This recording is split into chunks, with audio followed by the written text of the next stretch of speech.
नमस्कार दोस्तों, आपका अपने यूट्यूब चैनल नौकरीशाला में एक बार फिर स्वागत है। और दोस्तों आज हम महत्वपूर्ण पर्वतों की सबसे ऊंची चोटियों को याद करेंगे, तो जो आपके आने वाले रेलवे तथा ग्रुप डी एग्ज़ाम के लिए बहुत ही महत्वपूर्ण हैं। तो चलिए शुरू करते हैं आज की ये वीडियो। तो दोस्तों एक तरफ लिखा है हमारा पर्वत और एक तरफ लिखा हुआ है सबसे ऊँची चोटी। तो सबसे पहला हमारा पर्वत है पंजाब हिमालय। तो पंजाब हिमालय की सबसे ऊंची जो चोटी है वो है गॉडविन ऑस्टिन, जिसको दोस्तों K2 भी बोलते हैं। क्या बोलते हैं? K2। और ये भारत की सबसे ऊंची चोटी भी है। ठीक है, आपको ये भी याद रखना है। तो दोस्तों अब हम इतने सारे पर्वत हैं और इनकी सबसे ऊंची चोटियों को याद रखने में कंफ्यूज हो जाते हैं, यानी एग्ज़ाम में जानने के बाद हम पढ़ने के बाद भी इनको भूल जाते हैं। तो उसी कमी को दूर करने के लिए आज हम ये वीडियो लेकर आए हैं। तो चलिए शुरू करते हैं। तो आपको पंजाब हिमालय में एक शब्द पकड़ना है दोस्तों, क्या? पंजा। और पंजा सुना होगा आपने, एक कहावत सुनी होगी, जिस पे भगवान का पंजा होता है उसका कोई बाल बांका नहीं कर सकता। सुना होगा ना? तो यहाँ शब्द पकड़ोगे आप पंजा, और पंजा से आपको क्या ध्यान आएगा? पंजा होता है भगवान का मतलब गॉड का। और जिस पे भगवान का पंजा होता है वो क्या होता है? विन हो जाता है, मतलब जीत जाता है। तो आप ऐसे याद रखोगे, पंजा किसका होता है? गॉड का, मतलब भगवान का। तो आपको याद आएगा। ठीक है, तो आप इसको इस तरह याद रखेंगे। तो चलिए अगला देखते हैं। अगला है दोस्तों हमारा कुमायूं हिमालय, जिसकी सबसे ऊंची जो चोटी है वो है धौलागिरी। और ये उत्तराखंड में है दोस्तों। कहाँ है? उत्तराखंड में। ये भी आपको याद रखना है। तो कुमायूं में हम एक शब्द निकालेंगे, कम आयु। तो ध्यान करो, आपकी जब कम आयु थी तो आप कहाँ गिरते थे? धूल में। कहाँ गिरते थे? धूल में। तो यहाँ धौलागिरी में शब्द मिल रहा है धौलगिरी। तो धूलगिरी पढ़ लो आप। तो यानी जब आपकी कम आयु थी तो आप धूल में गिरते थे। और गिरते कब थे? जब आप उतरते थे। क्या करते थे? उतरते थे।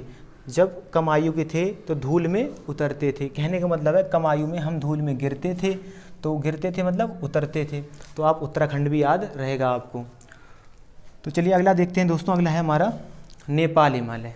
तो नेपाल हिमालय की सबसे जो ऊंची चोटी है वो है दोस्तों माउंट एवरेस्ट।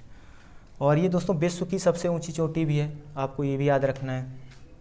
तो नेपाल हिमालय की सबसे ऊंची चोटी है दोस्तों माउंट एवरेस्ट। अब इसको याद कैसे रखोगे? तो नेपाल को आप पढ़ो ध्यान से। तो इसमें अगर हम कर लें नेपाला, क्या कर लें? नेपाला। तो मतलब किसने पाला? नेपाला किसने पाला? नेपाला, माँ ने पाला। तो यहाँ माउंट में शब्द आ रहा है माँ शब्द आ रहा है। तो नेपाला यानी माँ ने पाला बन जाएगा। और आप बचपन में ऐब करते थे, मतलब गलतियाँ करते थे, तो तब भी आपको माँ पालती थी, माँ ने पाला। तो नेपाल जब भी आप पढ़ोगे तो पाला शब्द लिखा है उसमें, और पाला किसने? आपको माँ ने। तो माँ से माउंट एवरेस्ट आपको याद आएगा। तो आप इसको इस तरह याद रखेंगे। चलिए अगला देखते हैं। अगला दोस्तों असम हिमालय। इसको असम को आसाम भी पढ़ते हैं। तो आसाम हिमालय की सबसे ऊंची चोटी है वो क्या है दोस्तों? कंचनजंगा। तो देखो दोस्तों इसको पढ़ो आप, आसाम मतलब आ गई शाम। अब अगर शाम आ गई तो हम क्या ढूंढते हैं? जगह। क्या ढूंढते हैं? जगह, मतलब अपनी अपनी जगह जहाँ हम रहते हैं, या मान लो कहीं गए हैं तो ठहरने की जगह। तो यहाँ आप पढ़ोगे आसाम यानी आ गई शाम आ गई। तो जंगा में शब्द है जगह। क्या है? जगह मतलब जगह।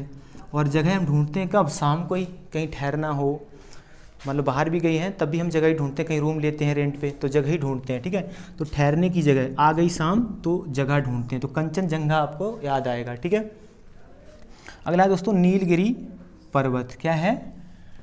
नीलगिरी पर्वत, जिसकी सबसे ऊंची चोटी है डोडा बेट्टा, और जो तमिलनाडु में स्थित है। तो नीलगिरी में शब्द पढ़ो आप, नील मतलब क्या होता है दोस्तों? हम जो वाइट कपड़े होते हैं उनके ऊपर नील लगाया जाता है। तो आप इसको ऐसे याद रखेंगे कि नीलगिरी। तो उसको हमने जैसे दाग लग गया मान लो, तो कह देंगे धो दे बेटा। क्या कर दे?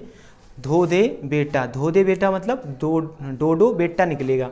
धो दे बेटा से क्या निकलेगा? डोडा बेटा। यानी नीलगिरी तो धो दे बेटा। ठीक है, तो डोडा बेटा आपको याद आ जाएगा। आप इसे पे फोकस करो, नीलगिरी धो दे बेटा, ठीक है, तो आपको याद रहेगा। अगला है दोस्तों अंडमान निकोबार, और जिसकी सबसे ऊंची चोटी है सैंडल पीक। अब इसको कैसे याद रखोगे, तो देखो यहाँ से लिखा है अंडमान यानी अंडे का मान, जिसका मतलब मान किसका, अंडे का है, मतलब शून्य उसकी वैल्यू है। तो शून्य वैल्यू किसकी है, सैंडल की। किसकी है, सैंडल की। कहीं भी चले जाओ फ्री में मिल जाएंगी, अगर चाहिए हो तो बता देना। सॉरी दोस्तों मैं मजाक कर रहा हूँ, ठीक है। तो आप इसको ऐसे याद रखेंगे, कैसे, अंडमान यानी अंडे का मान, और अंडे का मान किसका होगा, सैंडल का, ठीक है। तो आप इसको ऐसे याद रख लेंगे। अगला है दोस्तों लक्षद्वीप। क्या है, लक्षद्वीप, और लक्षद्वीप की सबसे ऊंची चोटी है दोस्तों नारचू। क्या है, नारचू। अब लक्षद्वीप को आप पढ़ोगे तो यहाँ लिखा है लक्ष्य। अब आपको अपना अगर लक्ष्य मिल जाए तो ऐसे फोकस करना है आपको। आपका अगर आपको लक्ष्य मिल गया तो आप फिर नाचेंगे, क्या करेंगे, नाचेंगे। तो लक्षद्वीप नारचू, नारचू में शब्द है नाचो। तो नाचेंगे कब, जब आपका लक्ष्य पे दीप जल जाएगा, मतलब जलने का, दीप जलने का मतलब है आपका अपना लक्ष्य मिल जाएगा। तो लक्ष्य मिल जाएगा तो उस दिन दोस्तों सभी नाचते हैं, ठीक है। तो इसको ऐसे याद रख लोगे आप। अगला है दोस्तों सतपुड़ा। सतपुड़ा की सबसे ऊंची जो चोटी है दोस्तों है धूपगढ़, जो मध्य प्रदेश में स्थित है। तो अब इसको कैसे याद रखोगे, अब सतपुड़ा को आप पढ़ो दोस्तों, क्या पढ़ सकते हो, छत पड़ा, छत पे पड़ा, सतपुड़ा छत पड़ा, छत पड़ा। अब छत पे पड़ा होता है तो दोस्तों हम किस पे डालते हैं, कोई सामान डालते हैं तो धूप में डालते हैं, यानी धूप में पड़ा। छत पड़ा यानी छत पड़ा, छत पे पड़ा, और छत पे पड़ा मतलब तो धूप पे पड़ा। कोई भी जैसे मान लो घर में हमारे कोई भी सामान होता है, अगर हम सुखाने के डालते हैं तो कहाँ डालते हैं, छत के ऊपर। तो आप ऐसे सोच लेना है, छत पे पड़ा तो धूप में पड़ा होगा, ठीक है। कोई चीज़ मान लो नम हो गई तो हमने उसको छत पे डाल दी, छत पड़ा तो धूप में डालेंगे, ठीक है। तो सतपुड़ा की सबसे ऊंची चोटी क्या है, धूपगढ़। अगला है दोस्तों अनामलाई की पहाड़ियाँ। अनामलाई की पहाड़ियों की सबसे ऊंची चोटी है दोस्तों अनामुदी। क्या है, अनामुदी, जो कहाँ स्थित है, केरल राज्य में। कहाँ स्थित है, केरल राज्य में। तो इसमें देखो शब्द है अना, और इधर भी क्या है, अना। तो ये आपको ऐसे ही याद रहने वाली है, इसकी ट्रिक की ज़रूरत है ही नहीं। अगला है दोस्तों अरावली, जो भारत का सबसे पुराना पर्वत भी है, इसको भी आपको याद रखना है। ये भारत का क्या है, सबसे पुराना पर्वत। तो अरावली की सबसे ऊंची जो चोटी है दोस्तों है गुरु शिखर, और जो कहाँ स्थित है, राजस्थान में।